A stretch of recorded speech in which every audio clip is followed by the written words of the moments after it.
नमस्कार। निराला कंस्ट्रक्शन के एक और नए वीडियो में आप सभी का बहुत बहुत स्वागत है। दोस्तों, आज के इस वीडियो में मैं आप लोग को एक 28 फीट बाई 42 फीट में बन रहे घर के लिए जो लिंटर लेवल तक का काम किया गया है इसके बारे में बताना चाहता हूं, दिखाना चाहता हूं और साथ में लिंटर लेवल तक का काम करने में टोटल कितना रुपये का खर्चा आया है इसके बारे में पूरा जानकारी देना चाहता हूं। तो अगर आप भी अपने बनने वाले घर के लिए प्लानिंग कर रहे हो या फिर घर बनवा रहे हो, आप इस वीडियो को देख लीजिएगा। आपको अपने बनने वाले घर के लिए बहुत सारा आइडिया है वो लग सकता है। ज़्यादा लेट ना करते हुए चलिए वीडियो को शुरू करते हैं। दोस्तों, आप इस बनते हुए घर के बारे में बहुत अच्छे तरीक़ा से समझ पाए और अपने बनने वाले घर के लिए अंदाज़ा लगा पाए, इसलिए मैं आप लोग को इस बनते हुए घर के लिए जो साइज़ है इसके बारे में बताना चाहता हूँ। इस घर का जो फ्रंट है वो 28 फीट का है और जो साइड व्यू है वो 42 फीट का यहाँ पर रखा गया है।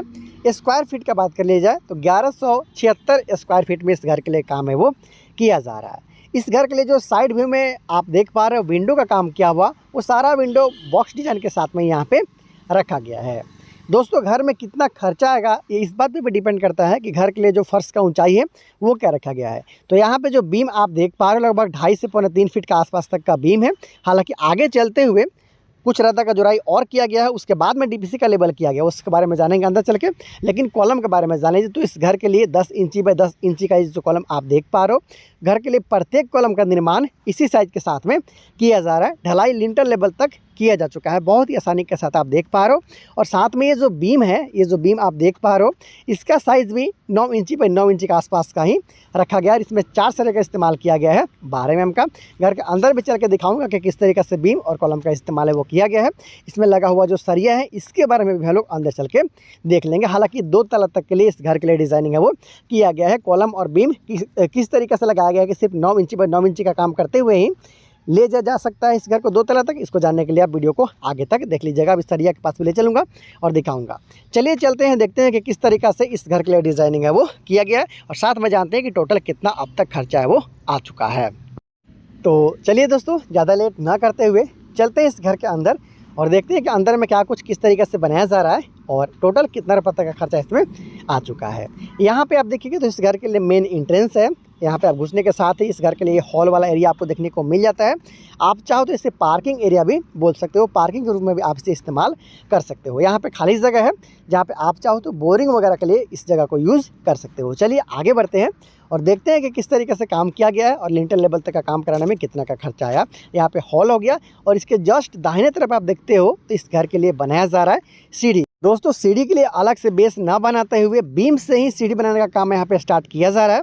कुछ इस तरीके से यहाँ पे सरिया निकला हुआ है, फ्लाइट पार्ट, उसके बाद फिर लैंडिंग आ जाएगा, फिर सेकंड फ्लाइट पार्ट होते हुए घर के छत तक इस सीढ़ी को जोड़ा जाएगा। तो पहला फ्लाइट पार्ट, फिर लैंडिंग, फिर सेकंड फ्लाइट पार्ट होते हुए घर के छत पर आप जा सकते हैं।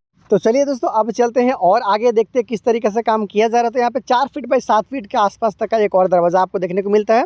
ये हॉल है, दाहिने तरफ सीढ़ी था, उसके बाद आगे बढ़ते हो तो ये दरवाज़ा के साथ साथ जो आगे वाला एरिया आपको देखने को मिलता है, ये सारा एरिया है वो इस घर के लिए डाइनिंग एरिया के रूप में इस्तेमाल होने वाला है। वहाँ पे 12 फीट बाई 12 फीट के आसपास तक का एक पहला रूम आपको देखने को मिलता है। उसके साथ इधर एक 14 फीट बाई 12 फीट के आसपास तक का एक और आपको रूम देखने को मिलेगा जो कि मास्टर बेडरूम होगा, उसके बारे में भी जानेंगे। यहाँ पे इस घर के लिए किचन का काम किया जा रहा है। ये देख सकते हो किचन स्लैब का कास्टिंग भी हो चुका है। एल शेप में किचन जो प्लेटफॉर्म होगा उसको बनाने का काम यहाँ पे किया जाएगा। बहुत ही आसानी के साथ आप यहाँ पे देख पा रहे हो। थोड़ा और आगे चलते हैं और देख लेते हैं कि किस तरीक़े से यहाँ पे काम है वो किया जा रहा है। यहाँ पे आप देख पा रहे हो कि इस घर के लिए ये कॉमन टॉयलेट और बाथ यहाँ पे देखने को मिल जाता है।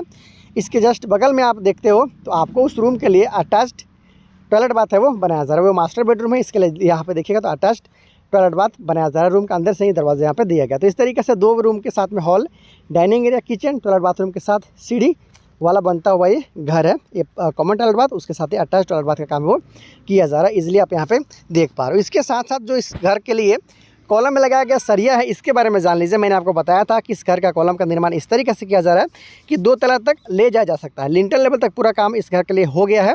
आप देख पा रहे हो अंदर का सारा जो दीवार है वो 5 इंच के साथ में रखा गया है। देखिए यहाँ पे इनर वाल सारा है वो 5 इंच के साथ में रखा गया है। आउटर वाल सारा है वो 10 इंच के साथ में यहाँ पे रखा गया है। इसलिए आप यहाँ पे देख पा रहे हो सारा जो बाहर का दीवार है वो 10 इंची के साथ में यहाँ पे रखा गया है। अंदर का दीवार 5 इंची के साथ में यहाँ पे रखा गया है। कॉलम देखिए 9 इंची बाई 9 इंची या फिर 10 इंची बाई 10 इंची के आसपास तक का जो कॉलम रहता है उसको भी आप 2 तला तक ले जा सकते हो, बशर्ते आपने 16 mm का 4 सरिया यूज़ किया हो। तो देखिए यहाँ पे 16 mm का 4 सरिया के साथ में इस घर के लिए कॉलम का निर्माण किया जा रहा है। 10 इंची बाई 10 इंची का साइज़ है, 8 mm का रिंग का प्रयोग किया जा रहा है। तो 10 इंची बाई 10 इंची का ये जो सरिया लगा हुआ देखा अपने कॉलम में, ये इस पर आप इजीली अपने घर को 2 तला तक ले जा सकते हो। हालांकि घर का जो फर्श वगैरह बनाने का काम है वो भी बाकी है, देख पा रहे हो। सिर्फ मिट्टी का जो भराई है वहीं तक का काम यहाँ पे कंप्लीट किया गया है। सारा जगह पे आप देख पा रहे हो, हॉल हो, डाइनिंग एरिया हो, किचन हो, या फिर इस घर के लिए जो सीढ़ी वगैरह है उसके नीचे देखिएगा तो बैक फिलिंग तक का ही काम यहाँ पे किया गया है। उसके बाद में ब्रिक सोलिंग करते हुए घर का फर्श का काम है वो किया जाएगा। तो काम तो आपने देख लिया है कि लिंटल बीम तक का जो जुड़ाई का काम होता है वो ऑलमोस्ट कंप्लीट हो चुका है। अब बारी है इस घर के लिए लिंटल बीम का काम करने का। हालांकि पहले भी मैंने आप लोग को इस घर के लिए वीडियो बनाया हुआ था, दिखाया था कि किस तरीके से इस घर को बनाया जा रहा है और कितना तक का खर्चा आया। आज की इस वीडियो में हम जानेंगे कि लिंटल तक इस घर को बनाने में टोटल कितना रुपये का खर्चा अब तक आ चुका है। तो इस घर के ठेकेदार के अनुसार इस घर को बनाने में लगभग 4,40,000 रुपये तक के आसपास में खर्चा यहाँ पे आ चुका है। याद रहे ये 2 बेडरूम के साथ hall, dining area, kitchen, toilet, bathroom के साथ में बनता हुआ ये घर है। और साइज मैंने बताया 28 फीट में बाई 42 फीट में इस घर को बनाया जा रहा है। तो इसमें बहुत सारा बनता हुआ घर का डिज़ाइन और वीडियो के लिए चैनल को सब्सक्राइब जरूर कीजिएगा। जैसे जैसे काम आगे बढ़ेगा स्टेप वाइज आप लोग को बताता रहूँगा कि किस तरीके से घर को बनाया गया और कितना का खर्चा है। दोस्तों ऐसा बहुत सारा बनता हुआ घर का वीडियो देखने के लिए चैनल को सब्सक्राइब कर लीजिएगा कि यहाँ पे मैं आप लोग के लिए अलग अलग बनता हुआ घर, अलग अलग साइज़ का बनता हुआ घर के साथ में आप लोग के लिए वीडियो अपडेट करते रहता हूँ, ताकि आपको अपने बनने वाले घर के लिए आइडिया मिलता रहे।